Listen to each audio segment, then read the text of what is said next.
जय हिंद दोस्तों। कैसे हो आप सभी लोग? उम्मीद है मस्त और बिंदास होंगे और अपनी पढ़ाई को बहुत अच्छे से कर रहे होंगे। आप लोगों ने एक कहानी बहुत अच्छे से सुनी होगी कि जिस ओर जवानी चलती है उस ओर जमाना चलता है। अभी फिलहाल में जो नेपाल में बेरोजगारी के खिलाफ जो युवाओं ने जो आंदोलन किया है, जो विरोध प्रदर्शन किया है, जिससे सरकार की पूरी नींव हिल चुकी है, उसके साथ जो आसपास के जो देश थे, सभी देशों ने बहुत अच्छे से सीख ली है कि अगर हम युवाओं के अवसर को छीनेंगे, अगर हम युवाओं के हक और अधिकार को छीनेंगे, तो युवा जब आंदोलन करेंगे तो किसी भी सरकार को उखाड़ कर फेंक सकते हैं। इसी से सीख लेते हुए हर एक देश ने, हर एक देश के स्टेट ने बहुत अच्छे से उस चीज पर काम करना शुरू कर दिया है। इसी पहल में जो मध्य प्रदेश है, मध्य प्रदेश में वैकेंसीज को बहुत अच्छे से निकाला गया है। कांस्टेबल आरक्षक की जो वैकेंसी है, बहुत अच्छे से वैकेंसियों को एक ऑर्डर में बहुत कम समय में भर्ती कराने का निर्णय लिया है और नोटिफिकेशन भी बहुत अच्छे से जारी किया है। आप लोगों को आज विशेष डिटेल में मैं बताने वाला हूं कि एमपी पुलिस की जो वैकेंसीज आई हैं उनमें क्या आपकी एलिजिबिलिटी होनी चाहिए, किस तरीके से आपका फॉर्म फिल होगा, किस सब्जेक्ट को आपको कितने टॉपिक्स पढ़ने होंगे, क्या क्या सिलेबस होगा, पूरी इंफॉर्मेशन होने वाली है। तो आपको सेशन को लास्ट तक देखना है।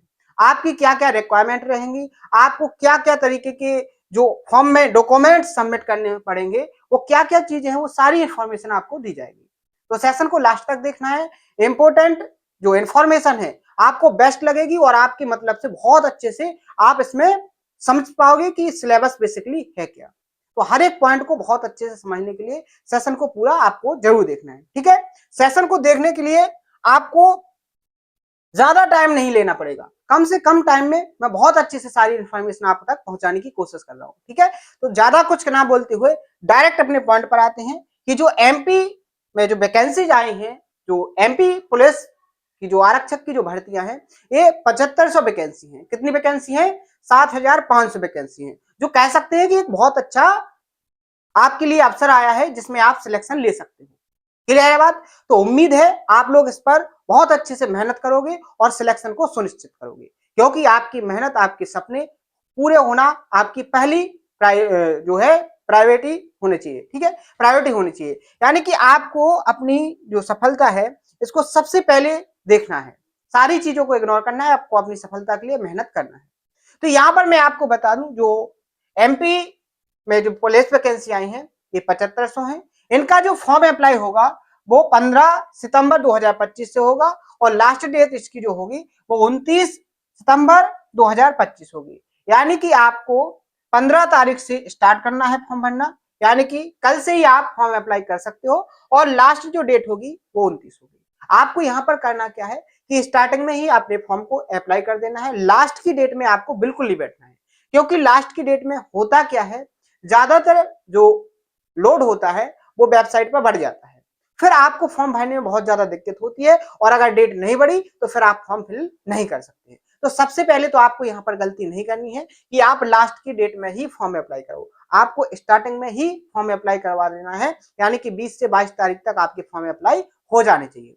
इसके बाद अगर आपके फॉर्म अप्लाई करते समय कोई गलती हो गई, किसी डॉक्यूमेंट में कमी रही, तो आप उसको पूरा कर सकते हो 15 तारीख से लेके 4/10/2025 तक।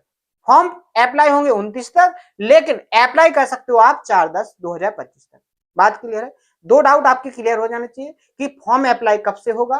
फॉर्म अप्लाई होगा आपका 15/9/2025 से 29/9/2025 तक। बात क्लियर है? यहां पर जो आपका सुधार होगा डॉक्यूमेंट्स में वो 15/9/2025 से लेके 4/10/2025 तक होगा। बात क्लियर है?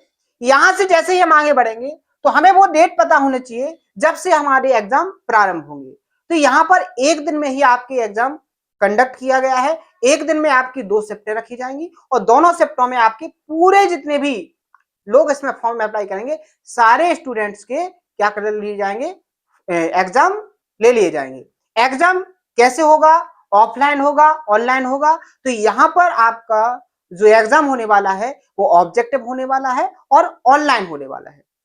ऑनलाइन तरीके से आपका एग्जाम होगा, यानी कि आपको एक सेंटर पर पूरी एक सिस्टम दिया जाएगा जिसमें आपका जो पेपर है वो अपलोड होगा और आपको उस पर क्या करना है, टिक करते हुए आपको जो 100 क्वेश्चन दिए जाएंगे उनको सॉल्व करना है। बात क्लियर है? आपके किस सब्जेक्ट से कितने क्वेश्चन होंगे, ये भी डाउट आपका क्लियर होने वाला है। लेकिन पेशेंस से सेशन को पूरा देखो। यहां पर आपका जो एग्जाम होगा वो 30/10/2025 को होगा। यानी कि आप लोग अगर अनुमान लगाना चाहो तो 40 से 42 दिन का समय है। 40 से 42 दिन में ही आपको पूरा का पूरा सिलेबस करना है, पूरा का पूरा रिवीजन करना है, फिर जाके आपको क्या करना है, एग्जाम को देना है। बात समझ में आई?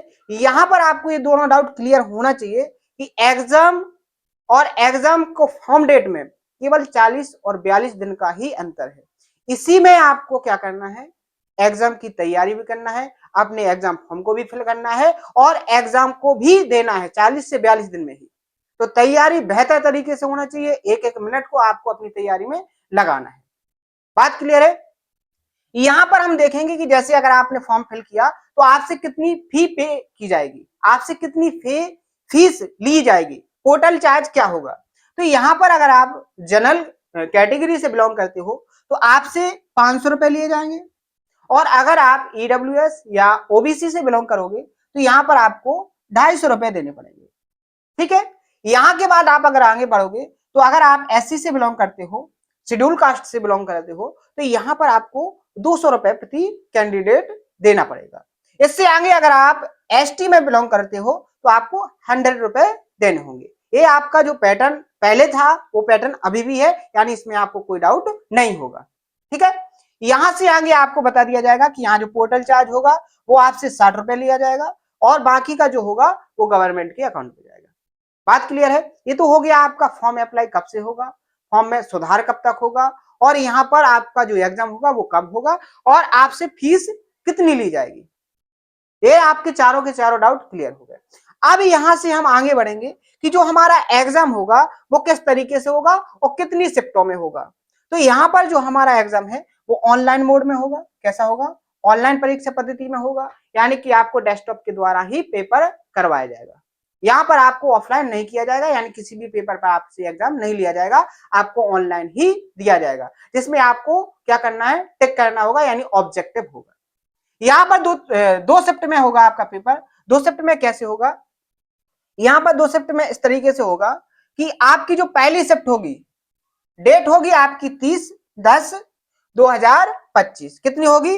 30/10/2025। यहां पर जो आपकी पहली शिफ्ट होगी, पहली शिफ्ट 7:30 बजे स्टार्ट होगी, जो रिपोर्टिंग टाइम है 8:30 बजे तक, यानी कि आपका रिपोर्टिंग 7:30 बजे से लेके 8:30 बजे तक रहेगा, यानी 1 घंटा का आपका रिपोर्टिंग टाइम है। इस बात का विशेष ध्यान रखना है कि आपको टाइम पर ही पहुंचना है। एग्जाम में अगर आप टाइम पर नहीं पहुंचोगे तो जो प्रॉब्लम है वो आपके सामने आ सकती है, आपको एग्जाम से बाहर भी किया जा सकता है। तो इंपॉर्टेंट टाइम है, टाइम पर ही आपको अपनी क्या करना है, रिपोर्टिंग करना है।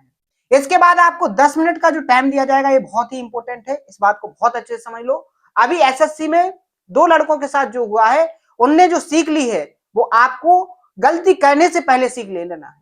वो गलती क्या थी? एसएससी में केवल 2 बच्चों को जो 10 मिनट का टाइम दिया गया था कि आप लोगों निर्देश पढ़िए कि एग्जाम बेसिकली देना क्या है।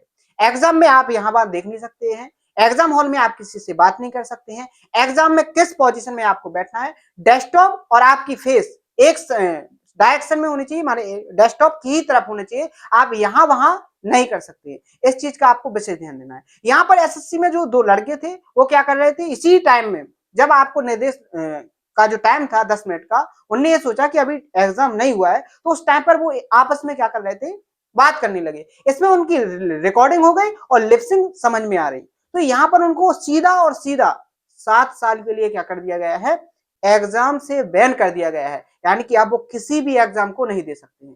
क्या आप चाहोगे कि ऐसी गलती आपसे हो?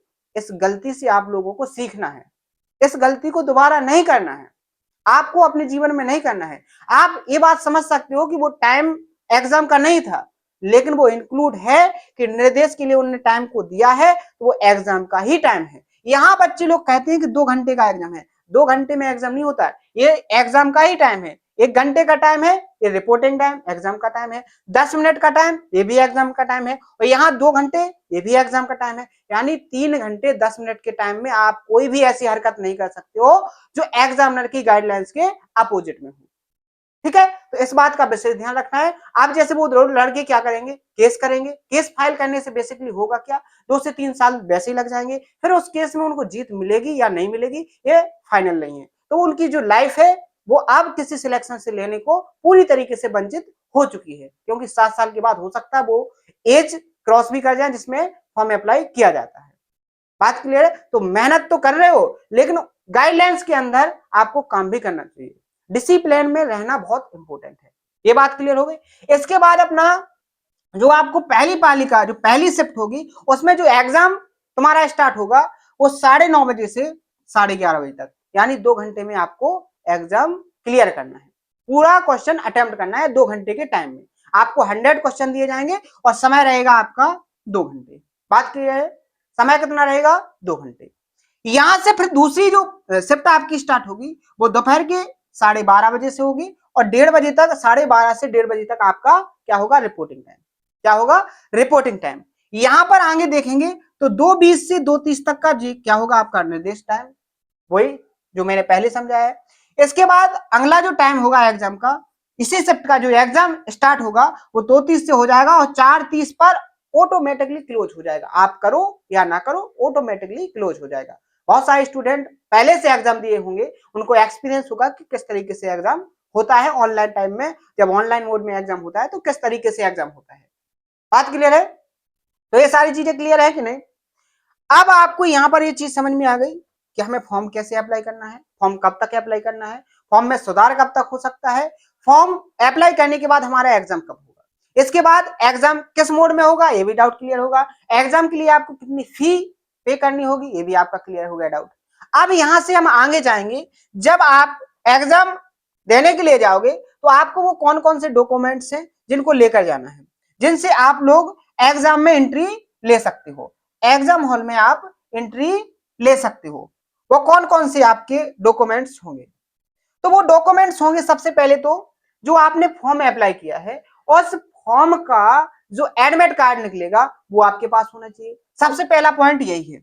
जो आपने पंजीयन किया है उसमें जो आप आधार कार्ड से जो पंजीयन किया है वो डॉक्यूमेंट्स आपके पास होने चाहिए, यानी एडमिट कार्ड आपके पास होना चाहिए। इसके बाद आपके पास कोई ऐसा आइडेंटिटी कार्ड होना चाहिए जिसमें आपकी एक फोटो लगी हो और आपके सिग्नेचर हो। उनमें क्या क्या होता है, या तो आप ले जा सकते हो पैन कार्ड, आपकी फोटो होती है, आपके सिग्नेचर होते हैं। इसके बाद या तो आप जा सकते हो आधार कार्ड, या फिर ले जा सकते हो ड्राइविंग लाइसेंस, या फिर ले जा सकते हो पासपोर्ट। 4 डॉक्यूमेंट्स में से आपको किसी एक डॉक्यूमेंट्स को ले जाना है, तभी जाके आपको एंट्री मिलेगी। बात डन है? यहां तक अगर आपको समझ में आ गया तो इसके बाद नॉर्मल है कि आपको किस तरीके से जाना है। कोई ऐसी चीज नहीं ले जाना है जो एग्जाम की गाइडेंस के बाहर हो। ना तो आपको कोई हाथ में कुछ पहन के जाना है, ना आपको गले में पहन के जाना है। इस बहुत इंपॉर्टेंट चीज है, ये सारी बाहर निकलवा दी जाती हैं एक्स्ट्रा चीजें, यानी सीधे सिंपल जाना है और चीटिंग करने का आपको थोड़ा भी नहीं सोचना है। ठीक है? क्योंकि हो सकता है आप चीटिंग तो नहीं कर पाओगे, लेकिन एग्जाम देने से वंचित आपको किया जा सकता है अगर आप ऐसी हरकत करोगे तो। ठीक है? बहुत अच्छा मैंने एग्जांपल दिया है और अभी लेटेस्ट ये घटना हुई है जो मैंने 2 बच्चों वाली बताई एसएससी में, ये लेटेस्ट है। ठीक है? यहां पर आप लोग समझो, आगे जो एक इंपॉर्टेंट पॉइंट है कि यहां पर आपको कोई पेन लेके नहीं जाना है। आपको पेन और पेपर हॉल के अंदर ही दिया जाएगा, एक्स्ट्रा माइंड नहीं लगाना है। ना तो आपको कोई पेन ले जाना है, ना ही आपको कुछ ले जाना है, पेपर ले जाना है। सारी की सारी चीजें आपको एग्जाम हॉल के अंदर दी जाएंगी। आपके डेस्कटॉप पर ऑटोमेटिकली एक जो वहां पर एग्जाम कंडक्ट करवाते हैं वो आएंगे, वो आपको देंगे। आपको इसकी बिल्कुल टेंशन नहीं करनी है। आपको तो केवल Aadhaar card, PAN card, driving licence या पासपोर्ट, किसी एक डॉक्यूमेंट्स को और एडमिट कार्ड को लेकर एग्जाम हॉल पर जाना है। वहां पर आपकी एंट्री हो जाएगी, आपकी चेकिंग हो जाएगी, आपकी जो जरूरत डॉक्यूमेंट्स होंगे वो सबमिट हो जाएंगे और उसके बाद आपको जो आपका जो फॉर्म होगा, जो आपकी डेस्कटॉप नंबर होगी, उस पर आपको बैठा दिया जाएगा। आपकी जो जरूरत की चीजें होगी वो सारी दी जाएंगी आपको। यहाँ पर एक चीज ले जा सकते हो, अगर आपको ऐसा है कि 2 घंटे तक अगर आपकी ऐसी कंडीशन है कि आप बिना पानी के नहीं रह सकते हो, तो आप पानी की बोतल साथ में ले जा सकते हो। लेकिन यहाँ पर एक विशेष ध्यान देना है, पानी की बोतल के ऊपर कोई भी कवर नहीं होना चाहिए। वो कवर लेस होनी चाहिए, यानी कि सादा सिंपल बोतल होना चाहिए, उस पर कुछ भी लिखा नहीं हो। अगर कवर है तो उसको पूरी तरीके से आप हटा देना। बात क्लियर है? बहुत कॉमन सी बात है, पानी अलाउ है लेकिन विदाउट कवर वाली बोतल ले जाना है, सिंपल बोतल ले जाना है। बात क्लियर है? तो उम्मीद है आपको ये जो मैंने बात समझाई है बहुत अच्छे से समझ में आ गई। यहां तक तो आपका क्लियर हो गया। अब हमें बात करनी है कि एग्जाम का फॉर्म हम फिल कर लेंगे, एग्जाम में अगर गलती हो जाएगी वो सुधार लेंगे, एग्जाम की फी पे कर लेंगे, एग्जाम का जो डेट है उसको भी ध्यान में रख लेंगे, लेकिन तैयारी करना क्या है, तैयारी करनी कैसे है, तैयारी में कौन कौन से हमें सब्जेक्ट पूरे करने हैं, वो क्या क्या चीजें हैं जिनको हमें पढ़ के जाना है जिससे हमारा सिलेक्शन हो जाए, जिससे हमारे माँ बाप की उम्मीदें पूरा हो जाए, तो उसके लिए टेंशन नहीं करना है।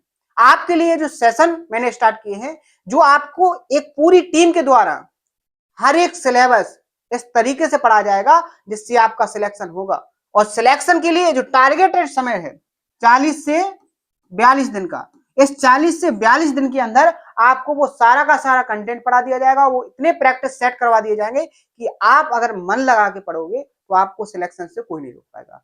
तो उस चीज की आपको अब बिल्कुल डाउट में नहीं रहना है, आपको केवल सेशन को ज्वाइन करना है और कंटेंट अगर आपको पसंद आए तो उसको बहुत ज्यादा शेयर करना है।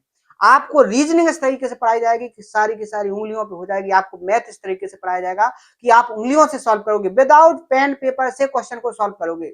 कॉन्सेप्ट और लॉजिक इस तरीके से आपको कंप्लीट करवाए जाएंगे। अभी तक आप लोग सॉल्व करते होंगे मैथ को फॉर्मूले से, परसेंटेज फॉर्मूला, एसआई फॉर्मूला निकालो, सीआई फॉर्मूला निकालो, चक्रवृद्धि ब्याज का फॉर्मूला रट रहे हो आप, सिंपल इंटरेस्ट का फॉर्मूला रट रहे हो, प्रॉफिट लॉस के फॉर्मूला रट रहे हो, बिल्कुल जरूरत नहीं है। सारों जो अभी आपने फॉर्मूले पढ़े हैं उनको एक डस्टबिन में डाल देना। मैं क्या बोला है, जो आप फॉर्मूले की बात कर रहे हो उनको एक डस्टबिन में डाल देना, उनकी जरूरत नहीं है।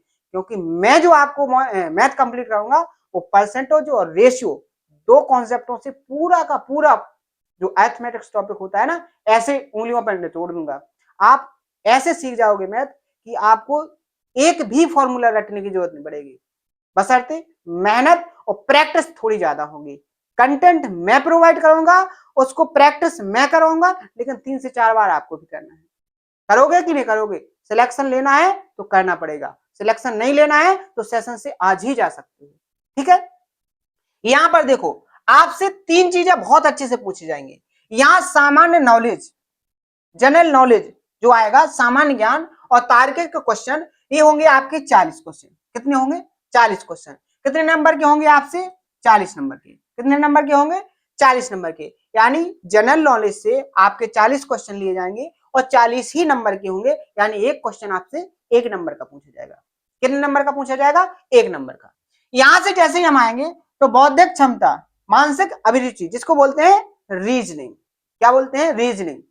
आधों के तो दिमाग चकरा जाते हैं रीजनिंग में। जब कोडिंग डिकोडिंग और नंबर सीरीज के क्वेश्चन आते हैं ना तो पसीने निकलते हैं बच्चों के सॉल्व करने में, और फिर वो स्किप करते हैं, फिर से उसको देखते हैं, फिर स्किप करते हैं, और पूरा एग्जाम का टाइम ऐसे निकल जाता है, चुटकियों में, चुटकियों में पूरा टाइम निकल जाता है। तो इस चीज को बहुत अच्छे से सॉल्यूशन निकाला है और ऐसे तरीके से पढ़ाएंगे कि आप नंबर सीरीज को चुटकियों में सॉल्व करोगे। देखा और आपको कॉन्सेप्ट और लॉजिक समझ में आ जाएगा कि इसमें ये लॉजिक है, इसमें ये लॉजिक है।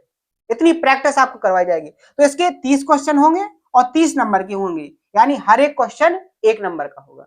अगला जो तीसरा आएगा वो आएगा आपका विज्ञान और अंकगणित, यानी कि साइंस और मैथ। इसके जो क्वेश्चन होंगे वो 30 होंगे और 30 नंबर के होंगे, यानी आप कह सकते हो कि एक क्वेश्चन 1 नंबर का। तो आपके 100 क्वेश्चन होने वाले हैं और 100 नंबर के होने वाले हैं, और समय होने वाला है 120 मिनट का। यहाँ पर आप इसमें अगर आपने 20 मिनट लगा दिए, इसमें 10 मिनट लगा दिए, तो आपके 30 मिनट होगा, तो 30 यहाँ भी लगा सकते हो, आप किसी भी तरीके से लगा सकते हो। लेकिन मैं आपसे यही कहूंगा कि जो सामान्य नॉलेज है इसमें आपको जो टाइम देना है, इसको इतनी प्रैक्टिस करना है, इतनी अच्छे से आपको डाटा सिलेक्ट करना है कि आपका ये जो है ये आपका 5 से 8 मिनट के अंदर सॉल्व हो जाना चाहिए। 5 से 8 मिनट के अंदर सॉल्व होना चाहिए, और पूरा का पूरा टाइम इन 2 पोर्शन पर होना चाहिए, जिसमें जो अपनी सिली मिस्टेक होती हैं, छोटी छोटी गलतियां होती हैं, वो गलतियां ना हो। ठीक है, क्लियर है? तो ये हो गया अपना सिलेबस। अब टॉपिक्स की बात करेंगे। जैसे अगर आपने पढ़ा है सामान्य नॉलेज, पहला जो टॉपिक था सामान्य नॉलेज, इसमें क्या पूछा जाएगा आपसे? मध्य प्रदेश का मुख्य ज्ञान, यानी एमपीजी के, क्या हो जाएगी? एमपीजी के। इसके बाद आपको पढ़ना क्या है? प्रमुख व्यक्ति, जिसमें राजनीतिक व्यक्ति का पूछा जा सकता है, खिलाड़ी का पूछा जा सकता है, कलाकार का पूछा जा सकता है, प्रशासन का पूछा जा सकता है, लेखक, साहित्य या सामाजिक कार्यकर्ता, इस तरीके से आपसे पूछे जा सकते हैं। बात क्लियर है? यहां से आगे आपसे त्योहारों और संस्कृति के बारे में पूछा जाएगा, इतिहास से पूछा जाएगा, परंपरा, नृत्य और त्योहार, गीत, भाषा बोली से भी पूछा जा सकता है। बात क्लियर है। नेक्स्ट आपको वन्य जीव के बारे में नॉलेज होना है, आपको अभ्यारण्य के बारे में पढ़ना है, राष्ट्रीय उद्यान के बारे में पढ़ना है, मुख्य नदियों के बारे में पढ़ना है, कौन सी नदी कहां से निकली है, कितना एरिया, इस नदी के आसपास की जो भूमि है वो किस तरीके की है, कौन सी भूमि किस नदी के किनारे है और उससे कौन कौन सी फसलें होती हैं, कौन सी नदी है जिसकी लंबाई सबसे ज्यादा है, इस तरह की जो नॉलेज है वो आपको रखना है। सिंचाई की कौन कौन सी योजना है, किस नदी से वो जुड़ी हुई है और किस योजना के तहत वो बनी है, ये भी आपको सीखना है। फिर प्रमुख पर्यटन जैसे किले, महल और महापुरुषों के जन्म स्थल, प्राचीन जो उल्लेख में प्राकृतिक स्थान है जैसे भीमबेटका की गुफाएं, खजुराहो के मंदिर, ये सारी चीजें आपको बहुत अच्छे से कंप्लीट करके जाना है। ये सारी की सारी किसकी चीजें हैं, मध्य प्रदेश का सामान और भारत का जीके जनरल नॉलेज। लास्ट में जो भारत का राजनीतिक अर्थव्यवस्था, जो भारतीय इतिहास है, इसको भी आपको क्या करना है, कंप्लीट करना है। ये हो गया आपका एक टॉपिक का सिलेबस। ऐसे 3 टॉपिक हैं। दूसरा है आपका सामान्य विज्ञान। क्या है, सामान्य विज्ञान। इसमें आपको क्या करना है, आयतन के बारे में, वजन के बारे में, द्रव्यमान के बारे में, रासायनिक प्रतिक्रियाओं के बारे में, अपवर्तन के बारे में, पारदर्शिता के बारे में, आवर्त सारणी के बारे में, आवर्त सारणी किसने लिखी है, आवर्त सारणी में कौन कौन से तत्व हैं, आवर्त सारणी में कितने स्तंभ होते हैं, आवर्त सारणी में कितने कॉलम होते हैं, कौन कौन से ऐसे तत्व हैं जो अक्रिय गैसें होते हैं, कौन कौन से तत्व हैं जो किसी से संक्रमण नहीं करते हैं, कितने ब्लॉक होते हैं, ये सारी बेसिक इंफॉर्मेशन आपसे पूछी जा सकती है। ठीक है। विभिन्न एसिड के बारे में पूछा जा सकता है, फॉर्मूले पूछे जा सकते हैं, गैस के बारे में, धातु अधातु, ये गुरुत्वाकर्षण के नियम क्या हैं, किसने दिए हैं। ठीक है। नमक के बारे में भी पूछा जा सकता है, रासायनिक सूत्र, संतुलन और उनके तत्व के बारे में भी पूछा जा सकता है। यहां से जैसे ही हम आगे जाएंगे तो आपको जीवाणु, रोग और उनके लक्षण के बारे में भी पूछा जा सकता है। लास्ट टॉपिक होगा आपका मानव शरीर और उसकी संरचना, किस तरीके से बनी है और किस तरीके से उनको विकसित हुए हैं। ठीक है। लास्ट जो सिलेबस होगा आपका वो होगा रीजनिंग और मानसिक क्षमता का। इसमें आपसे पूछा जाएगा रक्त संबंध, मौखिक तर्क, अंकगणित, अभिकथन तर्क, कोडिंग डिकोडिंग पूछा जाएगा, मैंने अभी बोला है आपसे, शब्द तार्किक क्रम पूछा जाएगा, वेन ड्राइव पूछा जाएगा, गणित की संरचना, नंबर सीरीज जिसको मैंने बोला है, अनुक्रम, वर्णों की याद करने की जो लेटर होते हैं, जैसे मैंने कहा ई किस पर है, 5 पर है, मैंने कहा जी कितने पर है, 7 पर है। ये इस तरीके के नंबर आपसे क्वेश्चन पूछे जाएंगे। यहाँ पर आपको ये सारा का सारा सिलेबस है, बहुत अच्छे से इसको नोट कर लेना है। सबसे पहले देखो मैं आपको बताऊं, सिलेबस आपके पास होगा तो आपको उस चीज का अनुमान होगा कि आपको पढ़ना कितना है। एक एग्जांपल समझो, जब आपको एक वेट का पता होगा, आपको उस वेट का पता होगा कि 5 किलो है, तो आप उस 5 किलो वेट के अनुसार ही क्षमता लगाओगे उसको उठाने की, तो आप उठा लोगे। लेकिन उसी को हिडन करके 5 किलो को रख दिया जाए तो फिर आपको पता नहीं है, तो आप उस वेट को किस क्षमता से उठाओगे। यानी आप पहले उसको आंकलन करोगे और आंकलन करने में आपकी कुछ ना कुछ तो एनर्जी जाएगी, फिर जब उठाओगे उसको दोबारा तो हो सकता है उठा पाओ और ना भी उठा पाओ, हो सकता है उठा पाओ और ना भी उठा पाओ। इसलिए मैं कहता हूं कि पहले पूरे सिलेबस को समझो, उसके बाद अपन सेशन से पूरा सिलेबस कंप्लीट करेंगे। ठीक है।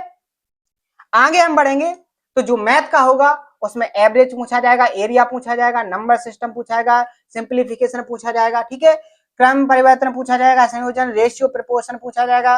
ठीक है। नंबर सीरीज पूछा जाएगा, पाइप एंड सिस्टम पूछा जाएगा, टाइम एंड वर्क पूछा जाएगा, बोट एंड स्टीम पूछा जाएगा, सिंप्लीफिकेशन पूछा जाएगा, टाइम एंड डिस्टेंस मिक्सचर पूछा जाएगा आपसे। ठीक है। एलसीएम, सीआई, परसेंटेज और बाइनोमियल थ्योरम, पॉलीगन थ्योरम और एसआई पूछा जाएगा, क्षेत्र मिति पूछा जाएगा आपसे, संकेत और प्रमाण पूछे जाएंगे और प्रॉफिट लॉस पूछा जाएगा।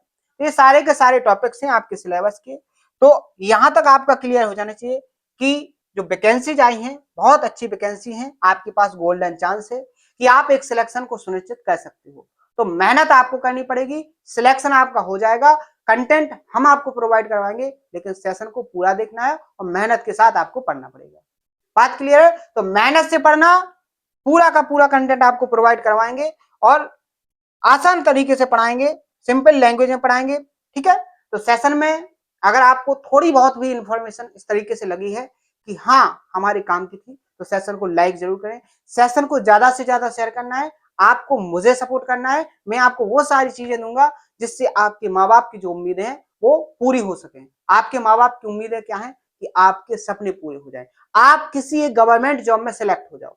ठीक है, तो आपकी सिलेक्शन की जिम्मेदारी हमारी है, आपको थोड़ा सपोर्ट करना होगा, क्योंकि आप जितना ज्यादा सपोर्ट करोगे उतनी अच्छी तरीके से मैं आपको मेहनत करूंगा, एफर्ट डालूंगा, आपको बेस्ट से बेस्ट कंटेंट प्रोवाइड करूंगा। तो आज के सेशन में इतना ही, मिलते हैं नेक्स्ट सेशन में नए टॉपिक के साथ, नए सिलेबस के साथ और नए सिलेक्शन के कंटेंट के साथ। तो आज के लिए इतना ही, मिलते हैं नेक्स्ट सेशन में। थैंक यू, धन्यवाद।